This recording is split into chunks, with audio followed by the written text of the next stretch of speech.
warahmatullahi wabarakatuh. Perkenalkan, saya Suci Intan Sundari dengan NIM 2302 11 537. Di sini saya akan mempresentasikan mengenai konsep dasar tafsir pendidikan anak, yaitu mata kuliah tafsir pendidikan anak. Di sini saya akan ditemani rekan saya Andari Putri Masiroh dengan NIM 2302 11 536, dan juga ada Salsabila Syariah dengan NIM 2302 11 540.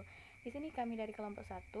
Di sini saya akan membacakan yang pertama, yaitu mengenai definisi tafsir pendidikan anak, di mana sering kita dengar di beberapa tempat atau internet atau di majelis atau di pelajaran lainnya mengenai tafsir.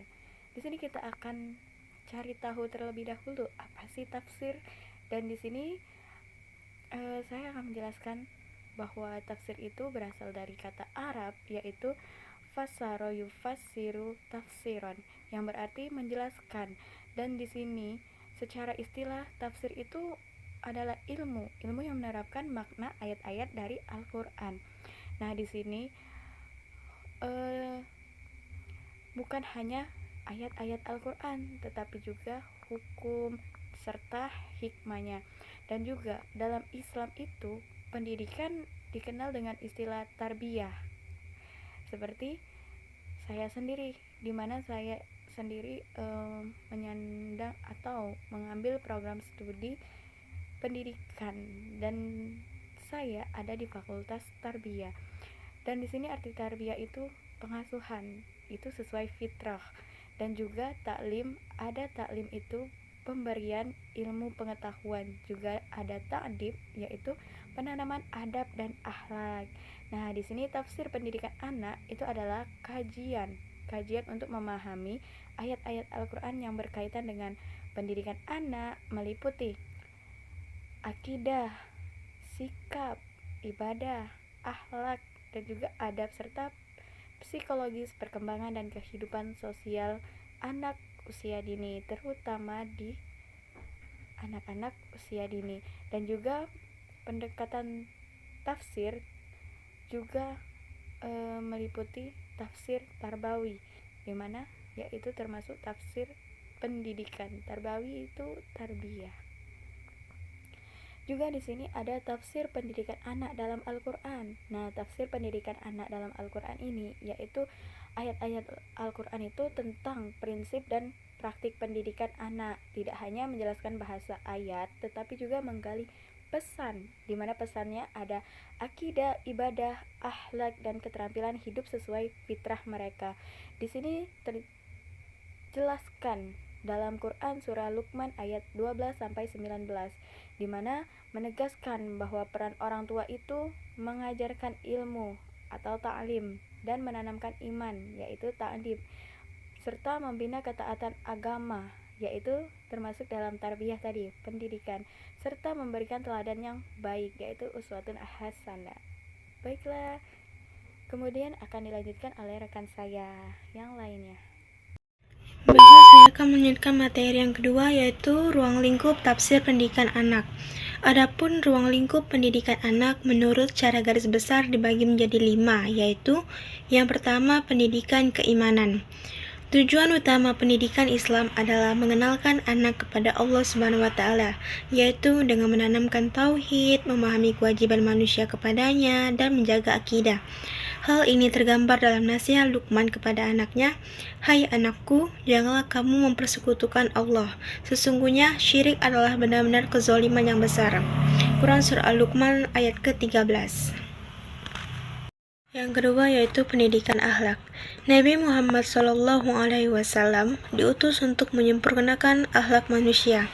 Beliau berpesan agar anak-anak diperlakukan dengan kasih sayang, didik akhlaknya, dan biasakan sholat sejak usia dini. Hadis riwayat Abu Daud. Pendidikan intelektual. Intelektual adalah kemampuan berpikir dan menilai. Menurut Piaget, perkembangan kognitif anak terbagi menjadi 4 tahap. 0-2 tahun disebut tahap sensori motorik, 2-7 tahun pra-operasional, 7-11 tahun operasional konkret, dan 11 tahun hingga dewasa operasional formal. Yang keempat yaitu pendidikan fisik. Pendidikan fisik dilakukan dengan memenuhi kebutuhan gizi, tidur, dan aktivitas yang cukup agar anak tumbuh sehat. Rasulullah SAW bersabda, "Ajarilah anak-anakmu memanah, berenang, dan menunggang kuda." Hadis riwayat Tabrani. Yang kelima yaitu pendidikan psikis. Al-Quran, Quran Surah Al-Imran, ayat ke-139 memerintahkan agar tidak lemah dan berduka. Pendidikan psikis anak dapat dilakukan dengan memberi kasih sayang, menumbuhkan rasa percaya diri, serta memberi semangat yang membangun. Di sini saya menjelaskan materi kami yang ketiga yaitu urgensi tafsir pendidikan anak. Pendidikan anak menurut tafsir Al-Quran, Surah Luqman ayat 13-19, yaitu Al-Quran Surah Luqman ayat 13 menjelaskan menekankan larangan syirik sebagai kezaliman besar, disampaikan dengan kasih sayang sebagai teladan mendidik anak. Quran Surat Luqman ayat 14, anak diwajibkan bersyukur kepada Allah dan berbakti kepada orang tua, khususnya ibu yang penuh pengorbanan. Quran Surat Luqman ayat 15, yaitu berbakti kepada orang tua tetap wajib, namun jika disuruh syirik jangan ditaati, tetap perlakukan mereka dengan baik dan ikuti jalan orang beriman. Quran Surat Luqman ayat 16, yaitu menjelaskan Allah Maha mengetahui semua amal, sekecil biji sawi sekalipun, dan akan membalas setiap perbuatan baik maupun buruk. Quran Surat Luqman ayat 17, yaitu menjelaskan menasehati anak agar mendirikan sholat, mengajak pada kebaikan, menjauhi keburukan, dan sabar menghadapi ujian. Quran Surat Luqman ayat 18, yaitu mengingatkan agar tidak sombong dan berjalan dengan rendah hati. Quran Surat Luqman ayat 19, yaitu menasehati agar berjalan sederhana, berbicara lembut, dan tidak meninggikan suara karena suara keras seperti keledai. Jadi, Surat Luqman memberi pedoman pendidikan anak dengan menanamkan tauhid, berbakti kepada orang tua, melatih ibadah, menumbuhkan sikap sabar, rendah hati, sederhana, serta berakhlak baik dalam pergaulan dan ucapan.